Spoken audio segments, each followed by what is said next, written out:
Kwebaza okunfuulira ddala omwana ate omwana ow'endagaano. Gamba abayigirizibwa abo bw'amala okufa baali mu kisenge nga batidde, ne nojja n'obagamba emirembe gibeere kummwe, n'obakozesa endagaano ey'emirembe, ne bambazibwa amaanyi, ne batandika okubuulira ekigambo kyo, ne batandika okubuulira erinnya lyo. Gamba nange ayi Mukama, buli luggi lwonna olubadde lweggadde nsaba olwaleero mu linnya erya Yesu lweggulire ddala, lweggulire ddala, kubanga ayi Mukama ndi mwana ate ndi mu ndagaano. Gamba omusaayi mugulibwa musaayi, gamba wangula na musaayi, era ndi mwana wa ndagaano. Gamba Katonda atalemererwa, buli ndagaano yonna ebadde mu maaso gange nsaba mu linnya erya Yesu ekoma olwaleero. Mukama ekoma olwaleero, ate eve ne ku abo abaneetoolodde mu linnya erya Yesu. Haleluya, haleluya. Akyalako obadde otambulira nnyo mu mayinja, webale kumbeera kumpi. Obadde oyimirire nga ndaba amayinja mangi agakwetoolodde, obadde otambulira mu kunyigirizibwa, mu kunyigirizibwa, mu kulemererwa. Obadde otambula ng'olonda amayinja, naye nga wooli oweetooloddwa amayinja mangi. It's a very big sign nti buli wobadde otambulira obadde osangayo okulemererwa, obadde osangayo okunyigirizibwa. This is the challenge. Mayinja gakwetoolodde nnyo, olemererwa nnyo mu bintu byonna by'osinga okuba ng'oyagala okukola. Ne mayinja gabadde lusozi kyewamwe oluliko amayinja amangi, bw'oyimirira bw'oti galengera gali bwe gati, mayinja mawanguwangu. Kabulengwa mbadde mpulira kampi something. Obadde otunulidde amayinja ago gennyini bw'oti, naye kati amayinja g'ogendamu ago tosobola kugayitamu, g'obadde otambuliramu ate nga gakusiba. Nze gye obadde ku lusozi naye ng'otunulira amayinja, kati amayinja tegalina kye gakuwa, okugyamu Katonda ono yalina kyagenda okuwa mu linnya erya Yesu. Amayinja nga mawanvu, amayinja nga mawanvu. This is the challenge. Ekisingana ssente zo, ekisingana waliwo wayitanga obukka omugga nga ogende waka, oyita wa obuusa omugga n'ogenda mu lusozi, naye ate otunulidde mayinja. Naye nze genda kusabira Mukama akuteeke ku kasozi akalungi gendaba ate akalimu obuwanguzi bwo. Obadde weetooloddwa liwane kumupira obuwanguzi bwo weebuli. That's why I want you to be disconnected. Myoyo gyonna egy'emabega egy'ekika kyo, egy'omufamire egyo gyesaagala kulaba. Otherwise gye gisitula omwoyo gwe negikutuuza mu mayinja ago, ate mayinja n'osangamu okuzitoowererwa kulaba emayinja. Obadde mayinja, this way the spirit is. Nensaba Mukama, nsaba kunnyambire olwaleero. Kiki ekibadde kisinga okutawaanya?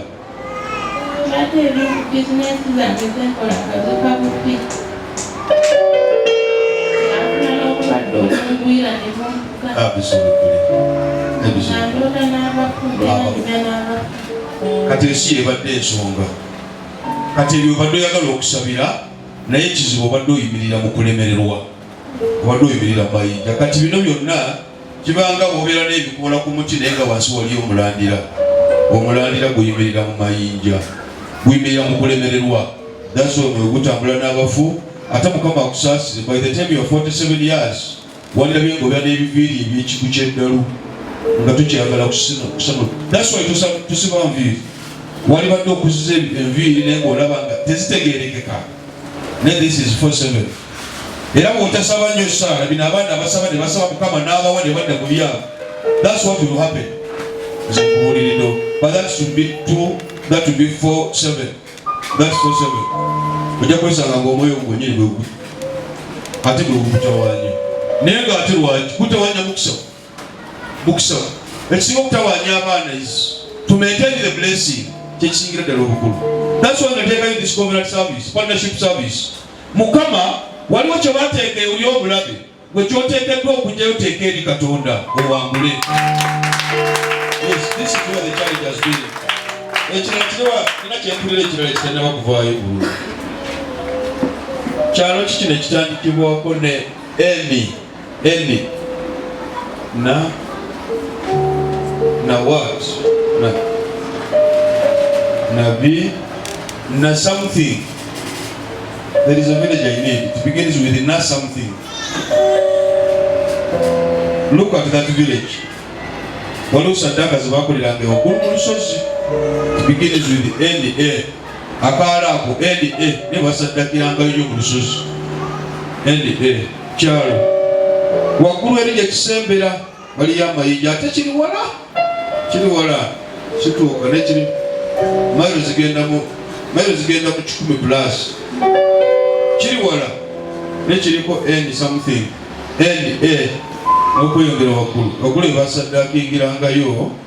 And your spirit is always waliwo obudde obwolaba ng'olina abantu b'otamanyi oli mu kirooto abantu b'olimu abamu Yesu tuufu baafa nanti tobamanyi. So bye baakoleranga eno tebyabanga birungi. Eventually bijja bikosa omwoyo gwo. Waliwo ekirala ekikutawaanya ekyo lukyetaaga. Wulira eddembe gwe okwesumulula because the spirit has located you. The spirit has located you. There is something. Waliwo kintu kyobadde otera okumplaininga nnyo.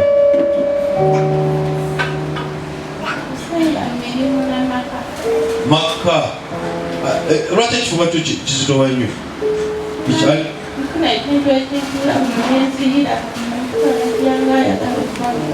Omaze okubanga ki ng'olaba olina omusajja eri akukozesa ekiro?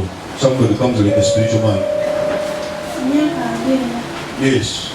Yoyo abadde akutudde mu kifo akusinga amaanyi. Abasajja ababeera n'amaanyi gwe akuwasa n'akuwasiza ddala n'akutwala. This is the man of BC. Yabadde akutudde mu kifo badde njagala naye ojjeyo ogwo nawo gubadde mulandira wali si makaago no amakaago togagendako nnyo. Yes, ekiriyo kiraba naye ate ono yalina obuzibu ono yakuleetera omuliro gwo gwowulira mu makaago ono yaguleeta. This man your spiritual marriage mwoyo gw'obadde wafumbirwa it's a demonic oppression. Ekibadde kikuleetera akavungano mu maka n'olabanga amaka ge galina obuzibu naye ng'omusajja mwoyo yakwesibako yalina obuzibu. So this is a covenant. Akasozi kali gayo yakusaba Mukama akutwaleyo omwoyo gw'ekiro weetegerezeyo bulungi okubeyo ate owanguleyo bulyoka okulunga oli muwanguzi. Towetaaga wangula maani awo then go very well. But there is omwami oto tomuyingira nnyo kusonga tewetagisa but just break this spiritual man. That's what you okuwulira akantu akakusala mugongo gabanga maggwa gakufumita bufumisi. Yes. Gano gonna gajja n'abasajja bano naye Mukama olwalira akulewo oluggi olupya. Akulewo oluggi olupya olwetaaga Mukama nziguliraawo oluggi olupya. Buli oluggi olukadde bwonna leka olwaleero ayi Mukama luggale. Kiki ky'oyagala Mukama akolere?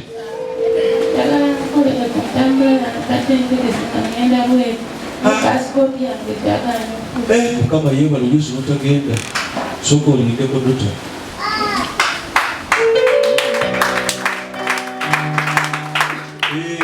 Asooka otuuze akabina nja kukutwala naye sooka otuuze sooka olindeko bwe sawa sigambe tugenda naye omwoyo ogukubira Uganda wano ne bwolibeera mu Amerika gulikola ki?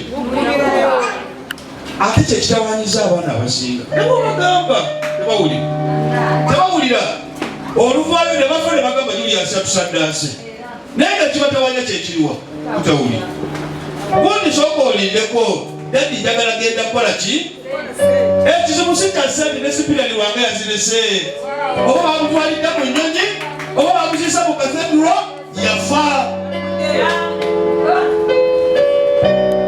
we in life funa obulamu funaki ate mukama yeebale nti nomikubuulira nga tompadi na 11 waliwo anoonya nga tandaba waliwo amukisa nti gwokitegedde abaanamu kyekibatirayo era olunaku waliwetogenda okulinya kwotenonye pa wandage ngaoli mu lusozi mukyalo kyotamanyi naye nga mukama kugamba kimu tuteekeddwa kugenda wekyalina amaanyi agakulondoola naye tewali kitegedde gwewalirinya bulinya nyonyi nogenda nolaba musumba ate baganya okunsasula musumba ate teritambula musumba okumawuga bwogenda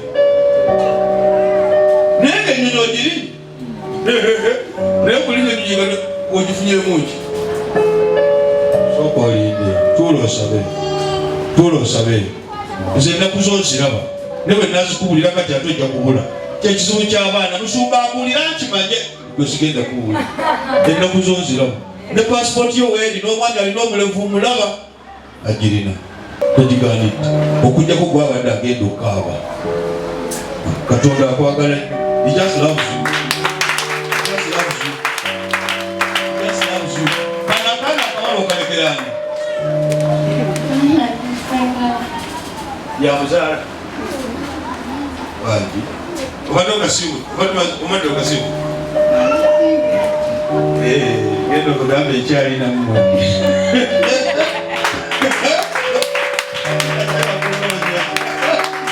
taseka kunoonya mama soka olindeko these are your angels bakuli kumpi naye tobalaba okalekera senga alina ebintu bisonde byenjagala okumujjako naye naye simulaba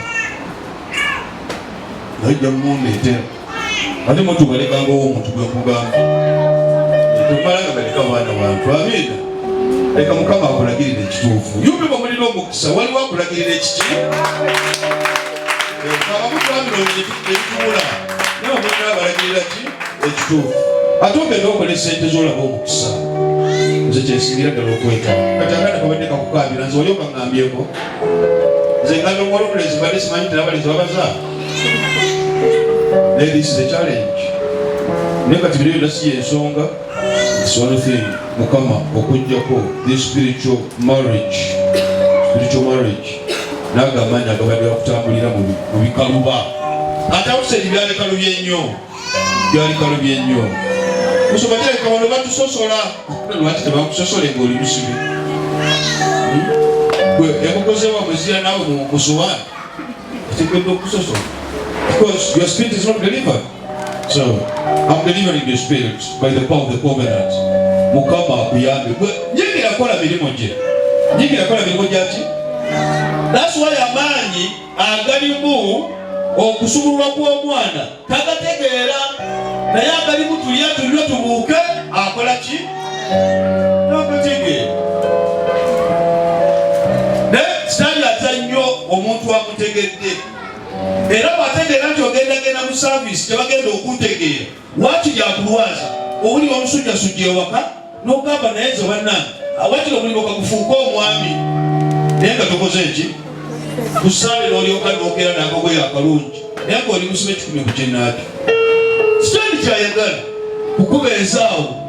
So it's my prayer mukama katonda okuggula buli luggi lwonna olubadde mu maaso go nga lulinga lwolwegala after today we just come to open doors. Come opening doors. Wabagulawo olugi kyangu okukwata ekisumuluzo n'okola ki? It's my prayer mukama akozese your visa card, your pilgrim's card. Zino ezijja n'abantu mu makomera. Oba oli kyamujja mukomera nga tosobola kuba mukomera ly'olimu tebisoboka. Oba oli akwata mukwasa omusigani n'amugamba owani kandi eno yino kitwale gisabireko osange nekukolera ate ne babakuta abasigale ne babaggalira gwe bulungi ennyo bw'aba asobola okukikola ku muntu atasaba nnyo ate gwabeera ku kyaki. Where's the problem? That's why ekyo kisumuluzo. Ekyo kiki? It is a key. That's why it's called a visa. Tosobola genda mu nsi ndala nga tolina visa. Naffe tulina bye twetaaga mu nsi ey'omwoyo twetaaga ki? We need that visa. But when you take it as a mere paper, it becomes a mere paper. It's like a Bible. Bw'ogikwata n'ogyokyogamba egaana. Naye ate ffe batufune obulamu, batufune ekitiibwa, batufune okubeera n'okuganja, batufune ebirungi, naye omulala asobola okukola ki? Okujooja. So kisinziira nga bw'olaba ekintu. Njagala nnyo bakiyita batya this bat. How do you call it in Uganda? A bat. Akawunda, ekinyira. Ekinyira kirowooza nti ffe tutambula twesulise. Bwekyo bwe kiraba ebintu. Era kigaana ne bannanga abantu basiru. Nikali bonna Katonda Batonda. Leo bonna bali mu katale beesuulise kati batambuza mitwe. Naye ffe n'ekinyira aliwo atambuza omutwe. Engeri gy'olaba mu ebintu gye bibeera. Naye wabeerawo omutuufu. Wabeerawo ki? Mukama akunjagalira oleme kubirabanga kinyira. Oleme kubirabanga kinyira. Buli omugamba ayi Mukama. Buli mbeera yonna ng'ebiringa ebyesuulise olwaleero nsaba babirabenga mu bulambulukufu. N'abaneetoolodde nabo babirabenga mu bulambulukufu. Gamba asaba endagaano ey'emirembe na buli luggi lwonna olubadde mu maaso gange nga lwayeggala mu buli mbeera ekyaluleetera okweggala mu linnya erya Yesu. Nsaba kikutuka olwaleero n'endagaano yakyo ekoma olwaleero. Buli luggi lwonna olubadde tolina maanyi mu bulamu bwange olwaleero lwambazibwa amaanyi ag'obuwanguzi. Gamba nsaba ekisa kyo, nsaba omukono gwo ogw'endagaano ey'obuwanguzi era n'emirembe bituulenga mu nze mu linnya erya Yesu. Buli omu wanika emikono gy'oze egyetegereza gutufaayo.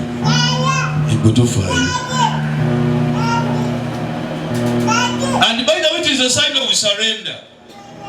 Bw'ogende bamufe oteekeddwa okuwanika emikono olage nti tolina kazibu. Yagamba otalina kazibu akole ki? Ayingire. Gwe ng'oyingira ennyumba ye.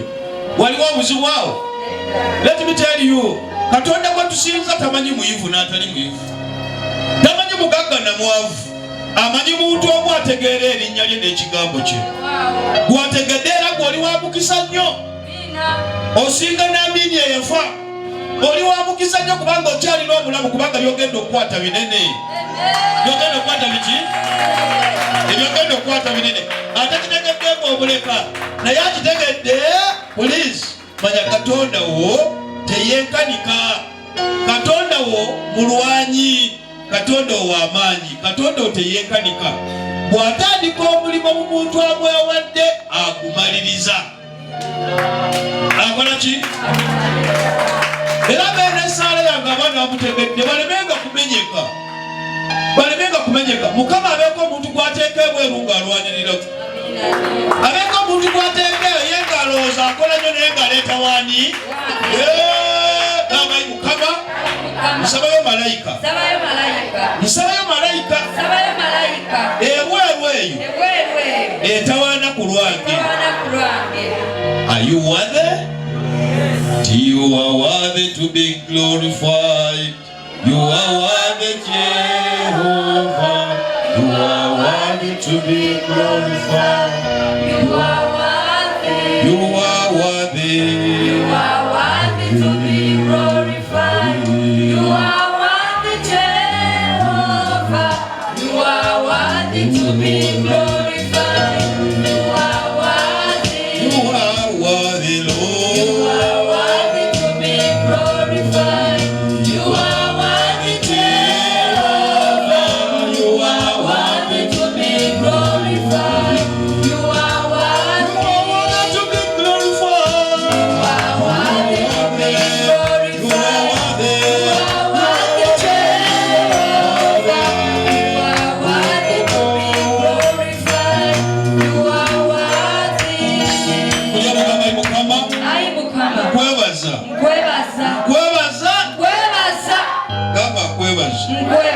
kuba onsobozesa okukola ekisukkulumye si lwa maanyi gange naye lwa buyinza bwo. Nziza okugulawo oluggi olw'obuwanguzi olwaleero. Gamba kandi yange eno Mukama ogikozese okukyusa amagenda gange mu linnya erya Yesu. Leka tukozese nyiriri ntono nnyo. Tuulako alina Bayibuli ombikulireko Yokaana 2 olunyiri lwa 19. Nsomeraako olunyiri lwa 19 okutuuka 22. Nsomeraako awo 19:22. Nsomeraako awo ku lunaku luli akawungeezi soma ku lunaku olusooka mu nnaku omusanvu enzigi bwe zaali nga ziggaddwawo abayigirizwa mwe baali olw'okutya Abayudaaya enzigi zaali ziggaddwawo ku lw'okutya ki Abayudaaya enzigi bwe zaali ziggaddwawo olw'okutya Abayudaaya Yesu n'ajja n'ayimirira wakati mu bo n'abagamba nti emirembe gibe mu mmwe. Nange kye mbagamba. Amiina nnyo. Buli luggi lwonna olubadde luggaddwawo mu bulamu bwo. My word is simple. Let there be peace. Amen. Let there be peace. Yes. Let there be peace. Whichever door that has been closed for fear of anything, for fear of debts, for fear of jobs, for fear of marriage, violence, for fear of diseases and anything. Today, may the Spirit of the Most High God speak to you. Peace be upon your spirit. Omwoyo wa Katonda abeere ku mwoyo gwo, era emirembe gituule mu mutima gwo. Nti ekibadde kireese olujja okweggala kubadde kutya omwana n'otya ebbanja, n'otya obutazaala, n'otya obutafumbirwa, n'otya okukuloga, n'otya okukwogerera, n'otya okukubba, n'otya ebirwadde. Obudde otambulira mu kukola ki? Kutya. Abayigirizwa ba Yesu bwe yamala okufa batandika kwewuunaganya. Kati omusajja afudde tugenda kukola tutya? Era they were locked up. Kubanga Mukama wabwe akoze eki?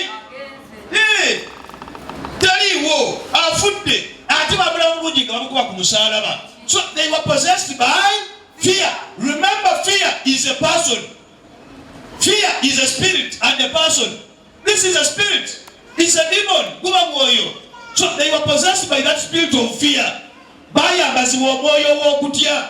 Kati omwoyo w'okutya n'abaggalira mu kisenge. Oli yali muntu yabagwala n'abaggalira mu kisenge ne bonna nga bajjudde ki? Ne lwaki baali balaba mukama waabwe afudde. Waliwo omwana ng'obeera ojja mu church, obeera ng'ojja kusaba, naye ng'olaba amazima amatuufu ebintu ebyali byasiba dda, ebintu tebitambula, ebintu bakwogerera bwogerezi, amabanja geeyongera bweyongezi, enzigi ziringa ezaayeggala, ne Mukama yeebale ezo enzigi ezibadde nga zaayeggala, olwaleero waliwo yagamba emirembe gibeere naawe mu linnya erya Yesu.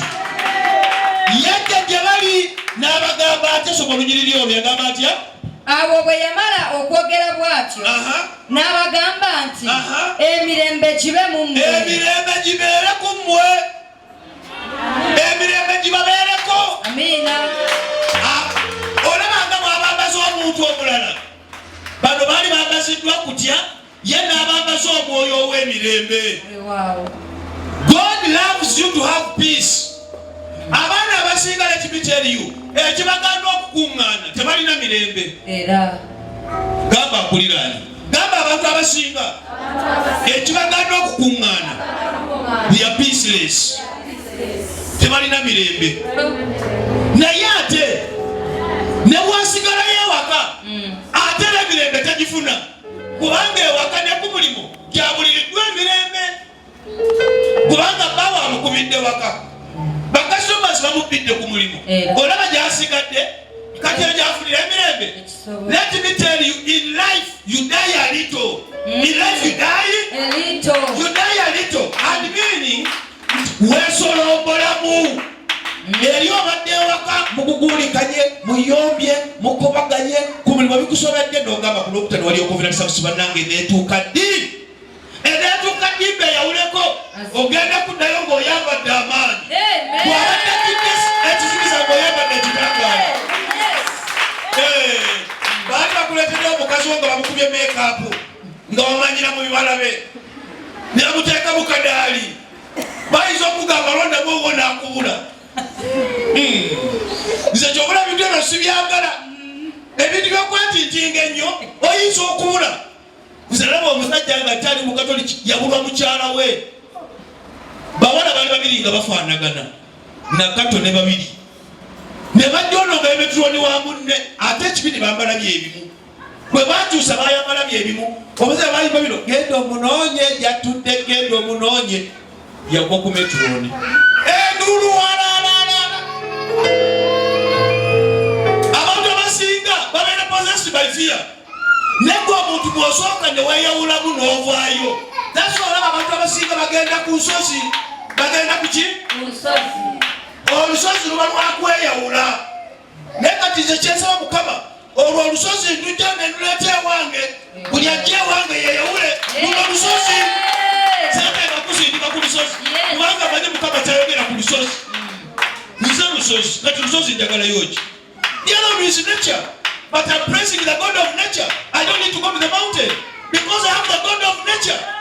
Somebody say olusozi lubeera wa that's why nga batunda covenant service kyangu ku lusozi okuba ekyoto tebataaga genda mu bisiko kyobola bana babeera ne bagamba nende oba twebake wano ne bamala n'obudde ne bakutuswa n'ebiti twebake wano bannange leka tunula nga tumwagadde nnyo n'amayinja gatufumisa nga bafumite ne temundi kimugenda kufunamu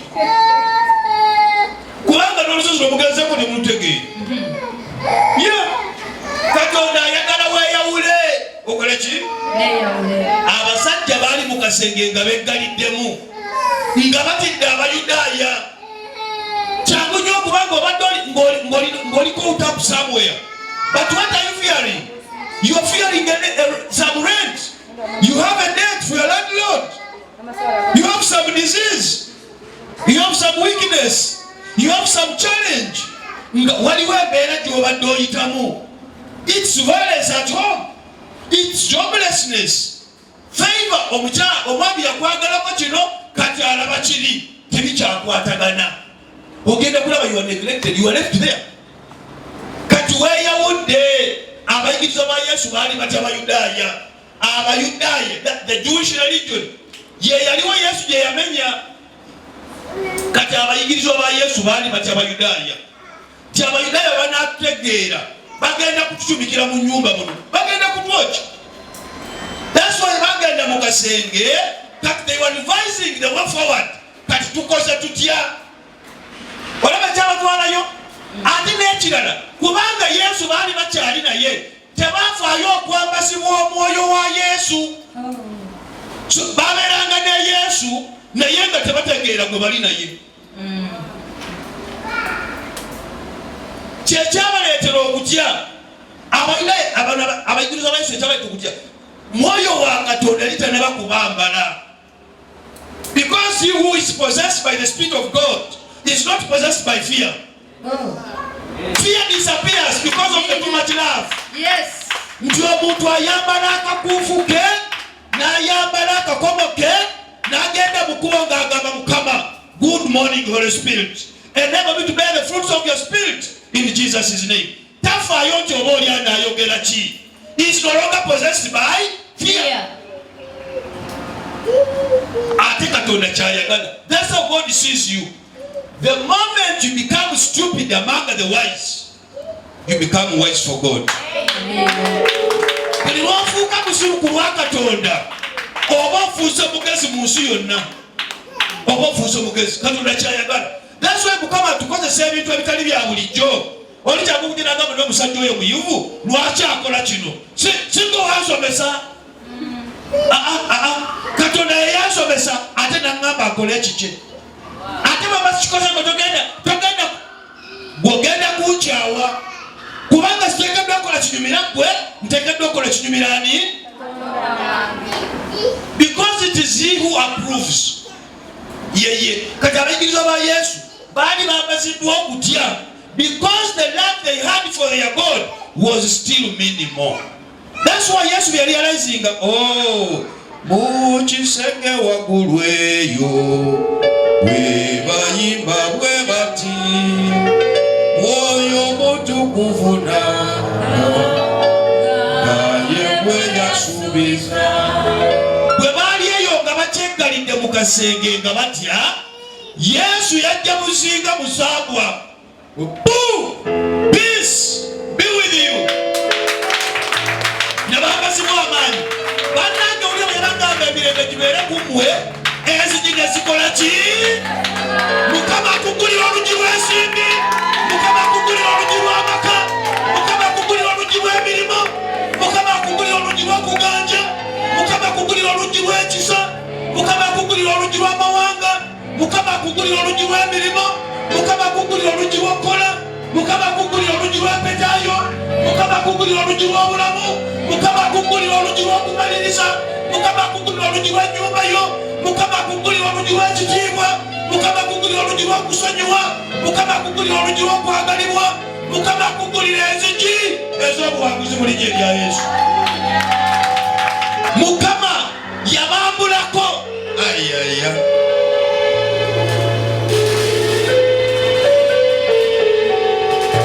Naliambuddemu ka t-shirt akange kakaleke.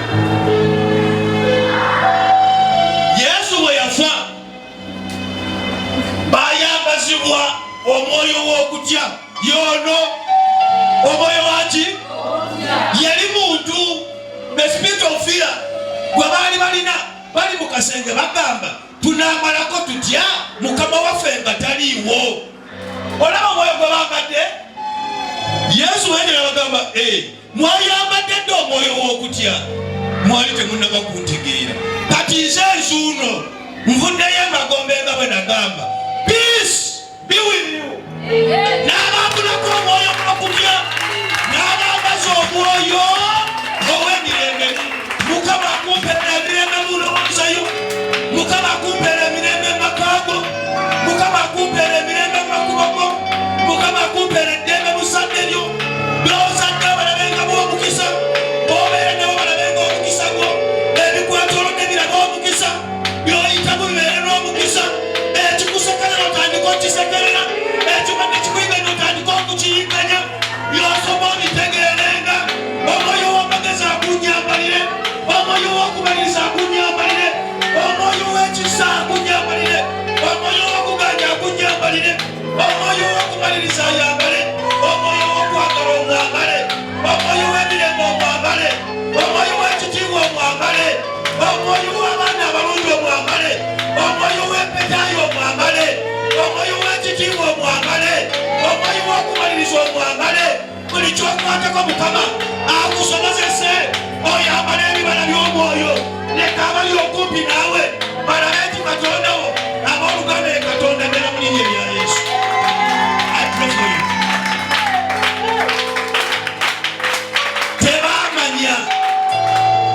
Tebamanya nti omusajja agenda kubaddira.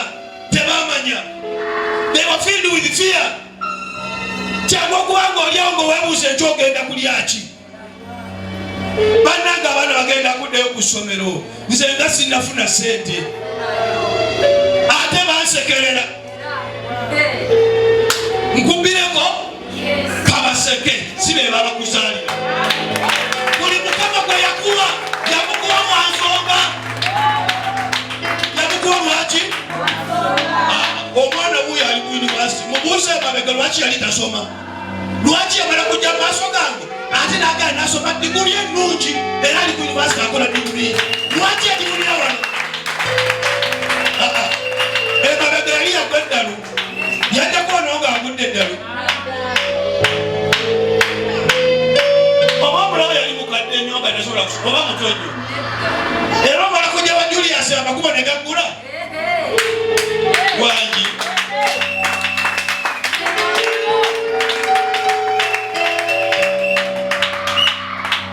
Waliwo Katonda gwe tumanyi, bw'asuubiza atuukiriza.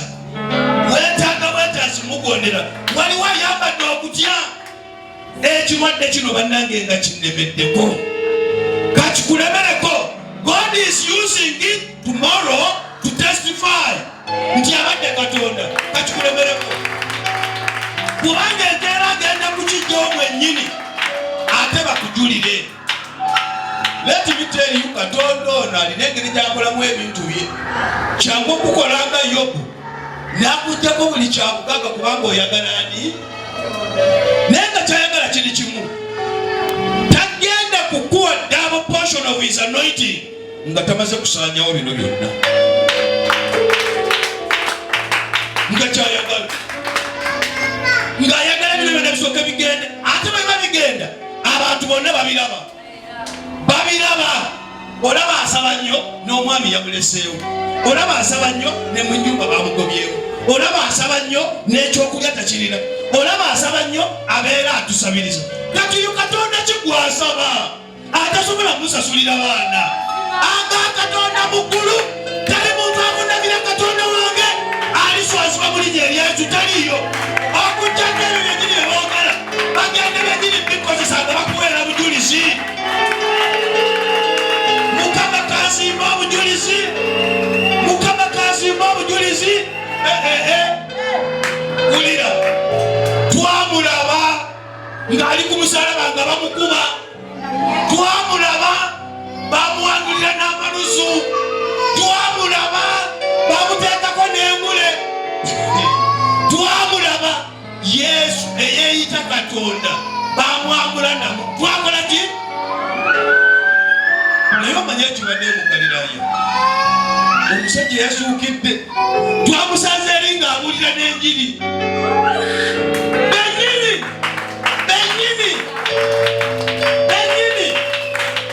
Bennyini batandika okutuula obufofofo oba tubaweeyo sente baleme kwogera, naye ng'ekituufu kiri kimu omusajja akoze eki?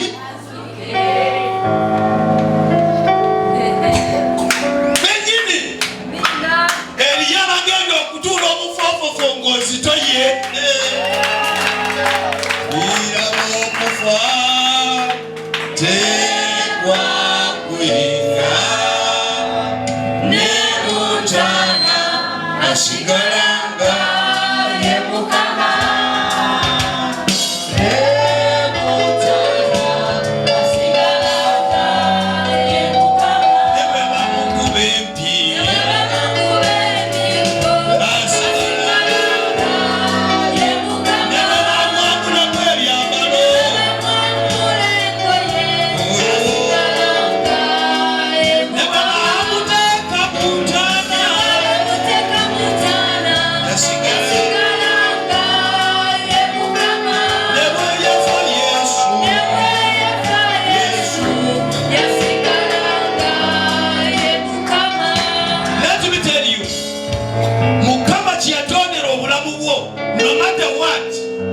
Ogenda kikwata mu linnya erya Yesu. Mukama kyeyakutegekera no matter what, ojja kikwata.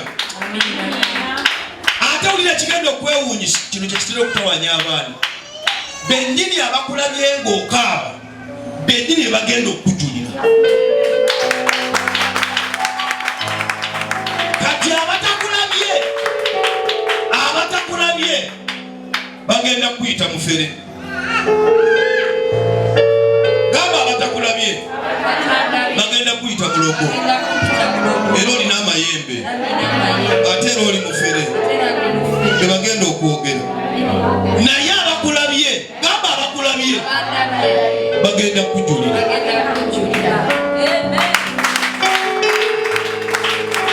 Kyekyo oyo twamulaba bamufuluma ne mu nyumba nga tulaba.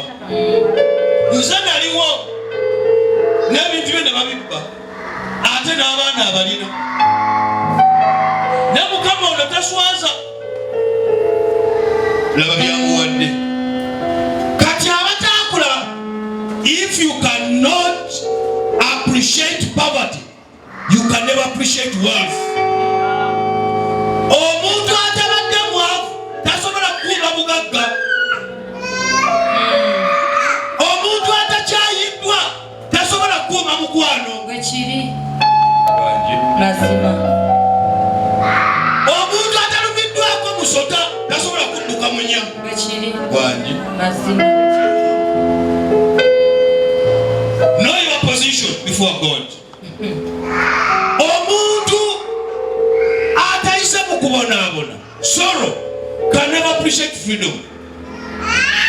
It's only omuntu ayise mu kubonaabona okwenjawulo, fears, doubt, sorrows, agamba n'Omukama mundeke natuuka nze nina emirembe. Mu Yesu nafuna ki? Kubanga amanyi gy'avudde.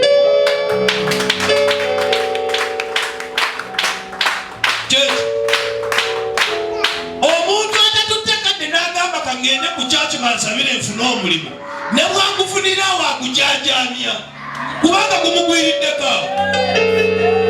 Musajja abaddeyo n'ayitayo n'amugamba jangu okole wano, era ajja kwejjira agasaawa 5 azifa agenda mu kajjajjaawo.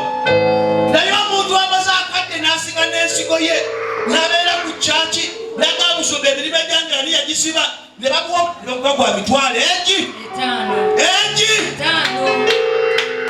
agugerako sawa 9 gwa kiro, era abeera mukamaga abanga Museveni ku ntebe. Museveni yo nje manyi olusi teyeeba bayinza okugitwalako teyeeba kubanga entebe yagyagala. Nosanga omwana akyatawaana akalima akafunye naye asooka saawa 5 abalana emisumaali gye bakomerera ku nyumba ya landiroodi. Kale guno omusumaali singa baali baguteekanga wano, nze ndebono yagukomerera bubi, yali guteeseewa. Genda ozimba eriyobala emisumaali egi. Oli yazimba yaani kati zimba eriyobala emisumaali gyo. Oteekeddwa okuvaawo awo, eryo kkubo likutwala mu kikyo. Eryo kkubo eryo liki? Oteekeddwa okubeera oba oyagala. Besonesa Mukama tujja kupangisa tuteeke ewaffe. Kubanga wano we tuli tumanyi tuli waani? Omwana ogenda muzaalira wano, agenda kulanga oli wano, bakisaaca bazaalibwa kali bagenda kulanga tuli wano, batuleetera abaami nga tuli wano, bakulembera nga tuli wano, bafumbirwa nga tuli wano, banjula tuli ludda wa? Banga tuli ludda wa? Mukama yebala yatuwa waka. Yesu yali so soba nti ne bwamwambulamu ebyambalo yagamba ateekeddwa okutuukiriza mission. Ne baamukuba ebigo yagamba ateekeddwa okutuukiriza. Ne baamusekera yagamba nsigala nze kabaka. Ne baakola ebintu eby'enkalu yasigala nga yeye. Yeebazibwa omusajja oyo. Ne babaali nga batidde yajja n'abagamba emirembe gibeere mu mbeera zammwe. Abaluganda emirembe gifugenga. Leka nkubireko. Buli woyambazibwa okweraliikirira ofa wekka. That's what you call self-imprisonment. Katonda tasobola kubaako kyakuwa nga weeteese mu kkomera. Ne bw'obanga olina embeera ekuteesa mu kkomera ate nga it's right. Sinsiera omuntu yakwabyuzinga, omuntu yakudisappointinga, omuntu yakubba kituufu ensonga zonki. But you have no right of keeping that grudge.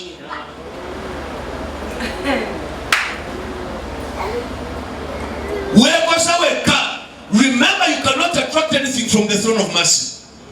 If you have what you call the instruments of Satan, actually you don't even call them effective instruments of Satan. Anger, fear, worry, unforgiveness, lies.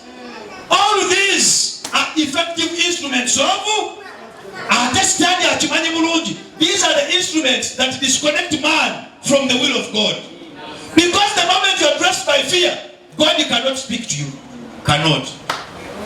If you are dressed by lies, He cannot speak to you. That's why the divine resources, healing, deliverance, salvation are always automatic. Automatic. Why? The moment you release yourself from the effective instruments of Satan, healing comes automatically. Deliverance comes automatically. Blessing comes automatically. Redemption comes automatically. Okuwonyezebwa tebakukaka. ne bw'osanga bano abasumba abatakitegedde bw'osanga nga basindika nga balwana nnyo nga bagula n'abantu abawasukaali mujja tukuŋŋaane babawa ne sabbuuni nze sinja muguwa kubanga gwe weetaaga okukola ki bw'oba totegedde kyensabisa bajja kuntwala mu Amerika era nja basabira bajja kusumuluka obanga si waawano ate tagaba sukaali naye bwakuwa sukaali gwensabidde ojja munywera emyaka n'emyaka n'abazukulu bamunye kyekitawanya abasumba n'abandisa n'emmotoka etwala abantu ku kyaki maama ende bwe moto banenya bw'abasaba n'abantu basatu era kyobola okubapakisiza booda n'agamba ayivani bateeke ku booda obaleetewa tusabe naye kati nze n'apangisa mmeka njagala kula tusimba ate pangisa baasi zibaleete ate mbasabire kati obusuulu nabujjawo okuwenyeza bwako okusumululwako omukisa gugoberera okwesumulula. That's why weetaaga ekisa ky'okwesumulula. No matter how right you are. This man disappointed me for long. This woman disappointed me for life. This man abused me. Omukazi ono yandoga. Omukazi ono yanjogera n'ekigambo. Omusajja ono yankolimira. Kituufu yeebale, but you have no right of keeping that grudge. Gy'okoma okwebeeza gw'ebyo, gy'okoma okwesiba. Actually, God is so much disappointed by too many countless Christians. Many people are in suffering. Many people are in bondage. Many people are in curses out of the effective instruments of Satan. Abantu beesibidde bwesibisi mu kulemererwa.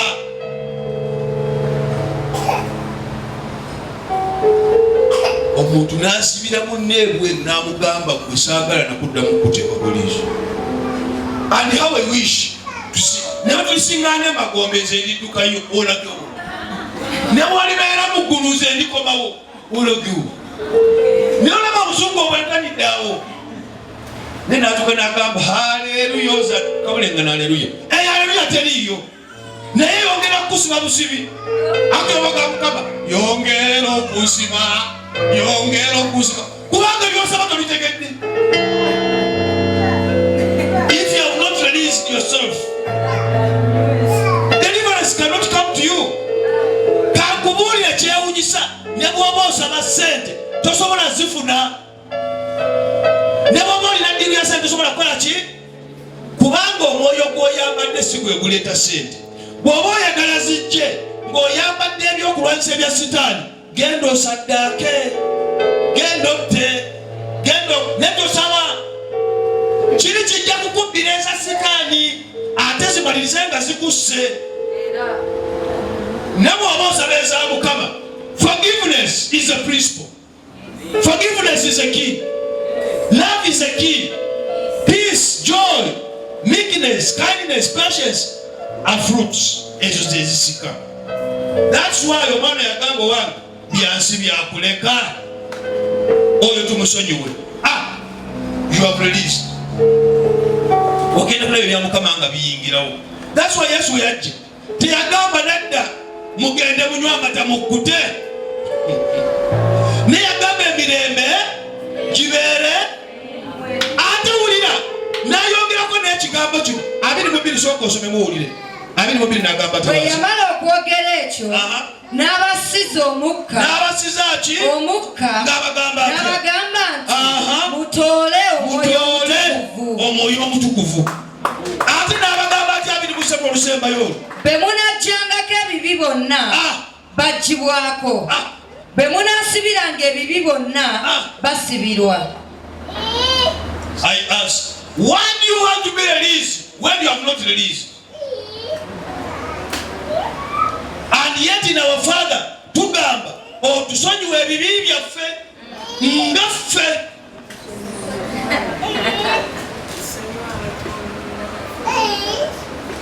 Actually the prayer would be, Mukama totusonyiwa bibi byaffe nga ffe bwe tutasonyiwa balala. Esala Mukama asobola ogiwulira. Nze Mukama nsaba okukuumira mu bwavu kubanga ne bannange mbakuumidde mu buki kituufu akukuumirayo kubanga yesaala eva ku mutima isaala ntuufu naye Mukama nsonyiwa naye nze saagala kusonyiwa. You're not right. That's why bagamba mwambale omwoyo omutukuvu. In other words, become righteous. Mubale ebibala kubanga ebimanyiza biri bound to come. Yabagamba ebintu ebyo ekisooka mwambazibwa emirembe, ekyokubiri musonyiwaganenga. Mukole ki? Sonyiwaganenga. If someone has offended you, please let it go. Let it go. Let it go. I'm telling you, you have no right of keeping anger. You have no right of keeping that disturbance. You have no right. As a Christian, you have no right. Bwaba mulabe wamwagale, bwaba talina kyakulya muwe ekyokulya. You have no right. Naye ate bino byasanga abo abaali beekuumidde mu Yesu baali mu kasenge nga beebuuza ki ekiddako. Waliwo abantu abateebuuza kiddako kubanga waliwo wano omwami. Nsomera olunyiriri olw'24. Naye Tomasi omu ku 12 eyayitibwanga Didumo teyali nabo. Owulira Yesu bwe yajja. Tuteesa kigenda mu maaso. Oli yeyawuddeko dda weebuuzira niruddawa. Mazima. Kati bano abaafuna omwoyo wa Katonda era ogenda kulaba Tomasi teyaliiwo. Ate bwajja ng'agamba bano balina emisango. Bano baalabye bubi. Nze kisobola kukikkiriza bano baalabye bubi. Yesu yafamba ndaba n'ekyamuleetera okubuusabuusa kiriwa? Butabeerawo. Tabeera ne banne. Tugende tusabe akugende nze nja kusigala nga nfumba. Nedda nanti waliwo okwoza engoye. Nedda nze kasigale nga nnunda obumyu. Tabeeyawuddeeko. Kati Yesu bw'anaaba azze ng'ayambaza abantu bano ebibala by'omwoyo, gwali naawe onooyambala?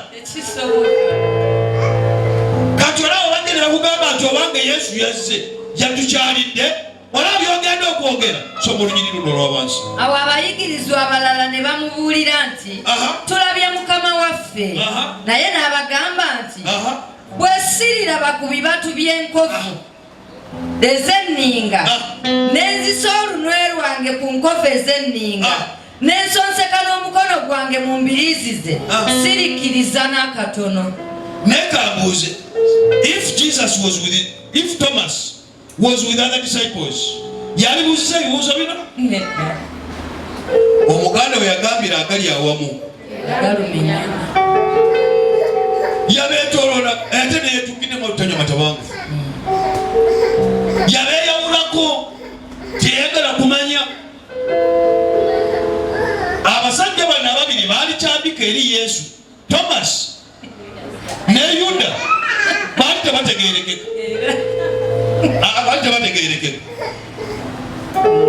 Baali tebategeerekeka. Yagamba nedda, nze nteekeddwa okusooka okulaba ebibatu. Nono obutakkiriza obwo nze bwe nagenda ku kyaki musumba nga tampadde bunabbi, nze sidda mu kanisa z'abalokole. Kati Julius yabonaabona obayo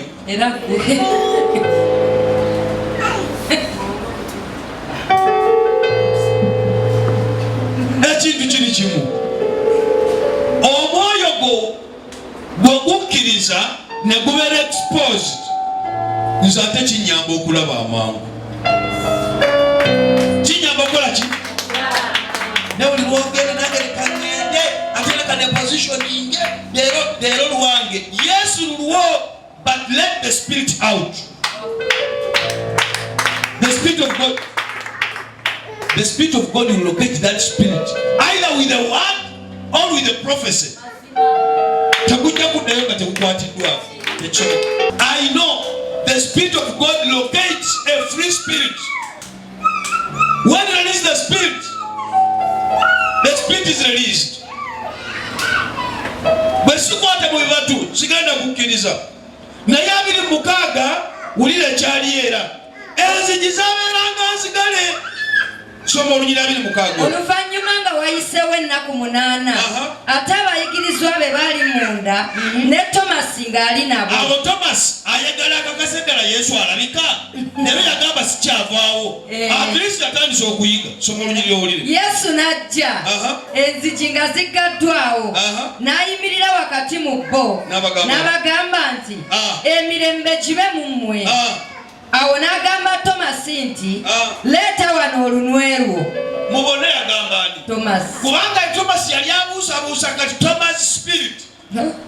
Omwoyo gwo gwakubuusabuusa. Kyola byagamba gundi nkulinako obwa Toma. Kitegeeza is doubting you. Takwekakasa bulungi kati soma olunyirira owulire. Ne Tomasi nti n'amugamba nti leeta wano olunwe lwo olabe ebibatu byange era oleete n'omukono gwo ogusse mu mbiriizi zange oleme okuba atakkiriza naye akkiriza. Tomasi n'addamu n'amugamba nti gwe Mukama wange era Katonda wange. Yesu n'amugamba nti kubanga ondabye kyovudde okkiriza. Balina omukisa abakkiriza nga tebalabyeko.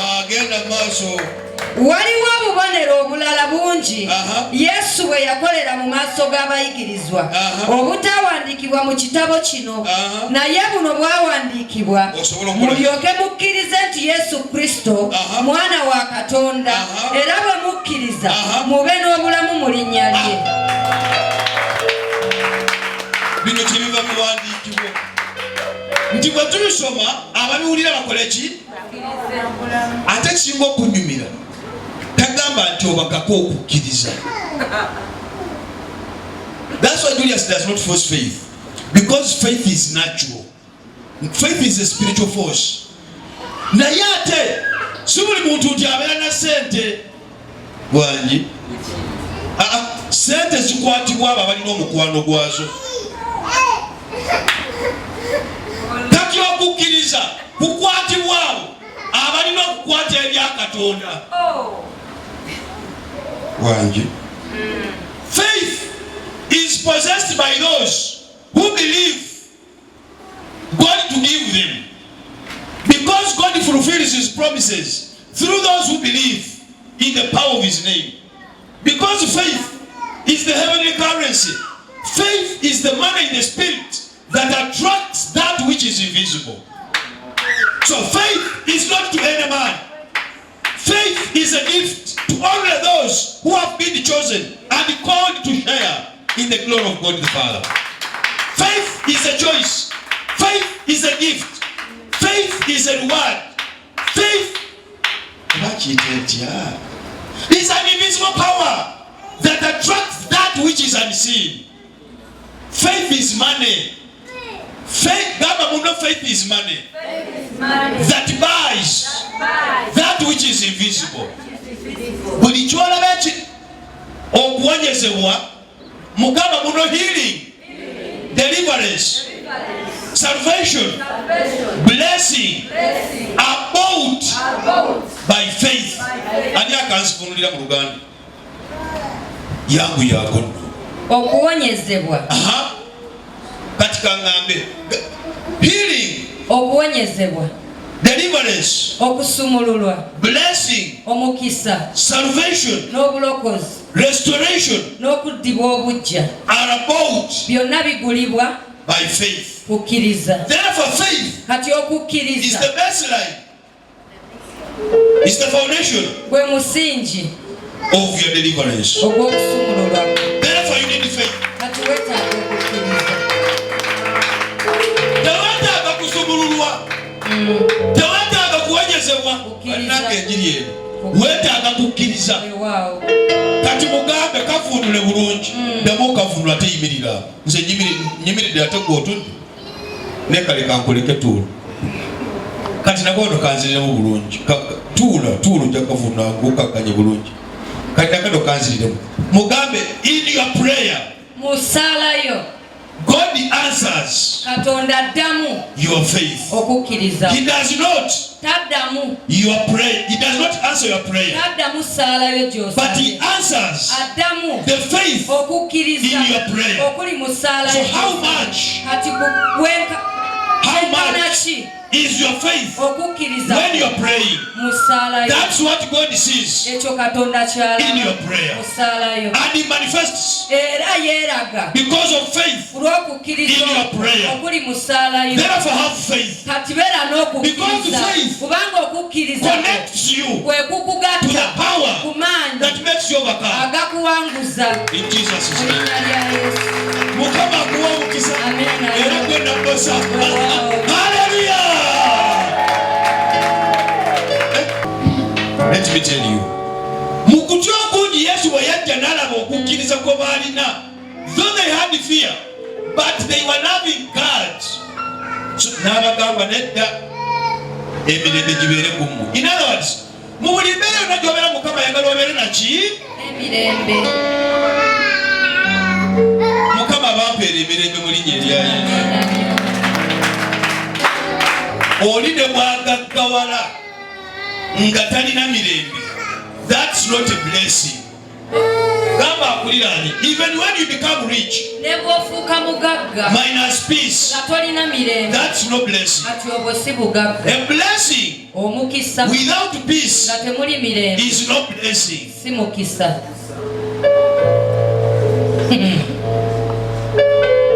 Katonda ayagala omukisa gwo gujje n'emirembe. Kutuulawo nga weeraliikiridde kiri, nga weeraliikiridde kino. Ate oteekeddwa okulola ogamba kiri Mukama ye yakiipa, yamanya ensonga lwaki weekiri. Kiri Mukama ye yakiipa, yamanya ensonga lwaki weekiri. Biri ettaka gandiwa church, Mukama ajja kumpa eddala. You can have peace gy'oyagala in life. That's why ogera Omubuulizi 2:26 nti abatalina Katonda bajja kukumanga entuumo ez'ebyobugagga nga babitegekera abo abaana bange bagenda obitwalira obwereere. Eriyo abazituuma, akunyambye nti buli ekikwetoolodde kirabe nti Katonda we yasaanidde okugulumizibwa. Buli omuyimuka ku bigere by'ogamba ebigambo binaye Mukama, leka buli ekinootolodde, leka buli ekineetoolodde kirabe nti Katonda wange ye Katonda ddala. Ayi Mukama, leka buli luggi lwonna olubadde mu maaso gange nga lwayeggala, oba mu kutya, oba mu kweraliikirira, oba mu butakola, mu butabanguko mu maka, mu butafuna, mu kunyigirizibwa, mu butaweebwa, olwaleero leka emirembe gijje mu bulamu bwange. Gamba leka emirembe gijje mu bulamu bwange. Gamba leka emirembe gijje mu bulamu bwange. Gamba kyonna kye nalina siba nsonyiwa olwaleero. Mukama asaba kisonyiwo kyo era eri omwoyo gwange byonna bye nalina siba mu kumanya oba mu kutamanya. Mukama asaba onsaasire. Gamba Katonda ali waggulu ennyo, gwe Katonda w'endagaano, nkwebaza okunsobozesanga buli mwezi okufunangayo olunaku n'ennyambazibwa amaanyi g'okusumululwa era amaanyi g'otambuliramu, amaanyi g'oyagala, nti si saala busaala naye okukola ekyenjawulo kye kireeta obuwanguzi. Gamba Yesu yakola kyanjawulo, kye kyamufuula Katonda. Gamba Eseza yakola kyanjawulo, kye kyamufuula kwini. Gamba Yosefu yakola kyanjawulo, kye kyamufuula Saabaminisita. Gamba Aburahamu yakola kyanjawulo, kye kyamufuula jjajjaffe. Gamba Dawudi yakola kyanjawulo, kye yawangulira Goliyaasi. Gamba Mariya yakola kyanjawulo, kyagwazaala Yesu. Gamba nangayi Mukama leka akolenga ekyenjawulo, kubanga ekyenjawulo kye kifuula ow'enjawulo.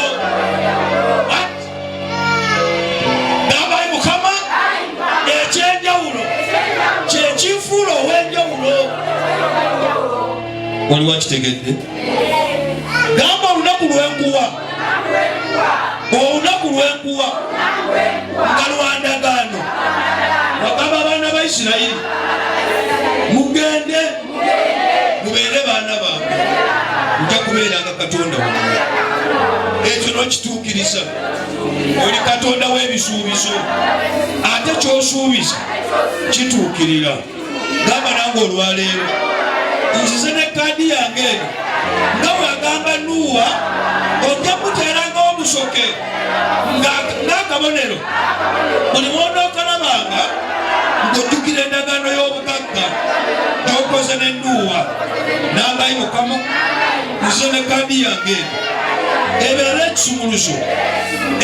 ekisumuluzo ekintwala mu ndagaano yange ey'obuwanguzi gamba buli bwonatuuliranga endagaano eno eya kaadi eno Mukama leka oyogerenga gamba amaanyi agoogera gatuule ku ndagaano eno era gatuule ku kaadi yange gamba Katonda ba Katonda nyimirirawo okukutula buli maanyi gonna agabadde galeeta okutya na buli luggi lwonna olwali lwayeggana olwali lwaziba gamba olwaleero Mukama oluggi olwo nkuggulawo sina maanyi gange nena mirembe gamba nyambaze emirembe mu byenfuna mu mirimu mu maka mu makubo gange saba nyambaze emirembe gamba emirembe gyewaba abatume gyemirembe gyensaba olwaleero kubanga bawajja n'obambulako ebyambalo ebyokulemererwa ebyokutya n'obambaza ebyambalo ebyobuwanguzi ne bambazibwa amaanyi nange olwalirayo Mukama leka nyambazibwa amaanyi ago agagula buli luggi gamba agagula buli luggi oluggi lw'emirimo lweggule oluggi lw'empeta lweggule oluggi lw'ebyenfuna lweggule oluggi lw'obufumbo lweggule oluggi lw'esande eddungi lweggule oluggi lw'emisomo lweggule oluggi lw'ekitiibwa lweggule oluggi lw'okuganja lweggule waliwo ensi kyoyagala zeggule tandika okusaba buli luggi lwoyagala tandika okusaba luggi lwoyagala ayogera ku 3:7-8 bwenaggulawo oluggi teryagenda kuddamu kuluggala ekyakyogera buli obutandika okusaba ate Mukama aluteekemu emirembe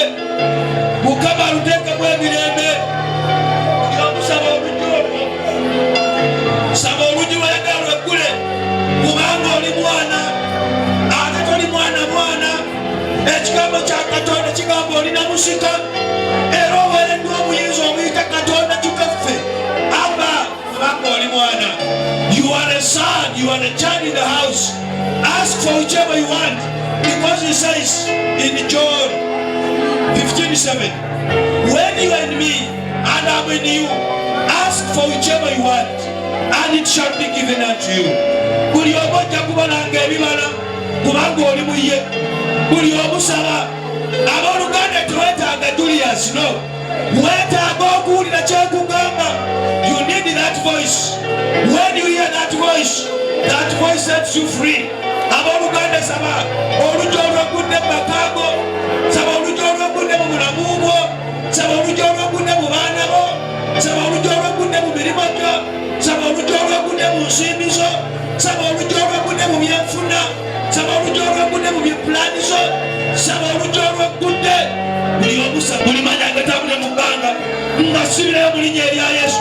Nsumulula obutuli obw'amaanyi amalungi, amaanyi agalimu ebibala bya Mukama, amaanyi agalimu okuganja kw'Omukama, amaanyi agalimu ekitiibwa ky'Omukama, amaanyi agabuza ssente Mukama agasazaamu mu linnya erya Yesu. Nsumulula overflows of money Mukama, nsumulula overflows of your people Mukama, basinze erinnya lyo, bagondere erinnya lyo, bakole erinnya lyo kyerigamba mu linnya erya Yesu. Katonda ba Katonda obasobozesenga. Buli omusaba oluggi olweggule, saba oluggi olweggula, saba oluggi lwayagala lweggule, saba oluggi lwayagala lweggule, ate ogenda okole kyekimu. Ayi Mukama abayigiriza abawa bwe basaba nange nsabye buli kyensabye kyetoloza omusaayi gwo leka omukono gwo ntandika okugulaba mu buliwo nakino kisabe gamba na buli aneetoolodde leka ngenderengako asabire gyensabira alinnya wenninnya ng'alabye ekitiibwa kyoteese ku nze. Okikkiriza nti waliwo omuntu ayinza okusaba kubanga alaba Mukama byakoledde? Waliwo akikkiriza ekyo? Gamba ye Mukama fuula obujulizi. Ate tomala gwogera bwogezi. Gamba fuula obujulizi. Abaneetoolodde bamanye Katonda wange, bagoberere Katonda wange. Gamba buli ekineetoolodde leka kisinze erinnya lyo nga Katonda atalemererwa. Gamba buli maanyi gonna ageetaagisa okujja ekitiibwa kyo Mukama leka gatuule ku nze. Gamba kwebazayo Mukama kubanga bw'osuubiza soba otuukiriza. Gamba era nsikiriza bulungi essaala eno maze okugyanukula mu linnya erisinga amaanyi erya Yesu. Mukama abawe emirembe, Mukama abawe emirembe, Mukama abampeera emirembe. May peace reign in your hearts. Emirembe gifuge emitima gyammwe, emirembe gifuge mu maka gammwe, emirembe gifuge mu bulamu bwammwe, emirembe gifuge mu kubeera kwammwe gye mutambulira, emirembe gifuge mu pulaani zammwe, emirembe gifuge wonna we muteeka ekigere, emirembe gifuge wonna we mutambulira. Mukama Katonda bakatonda omusaayi gwo gubanaalize, omusaayi gwo gubanyweze mu ndagaano zaabwe, emitima gyabwe giveeyo nga kitegedde ekitiibwa kyo. Mukama ebyalo kwe babeera, emirimu gwe bakolera, amaka gaabwe, amakubo gaabwe, leka gonna gagulumize erinnya lyo. Mukama leka mbalekozi bagoberere mu linnya erisinga amaanyi erya Yesu.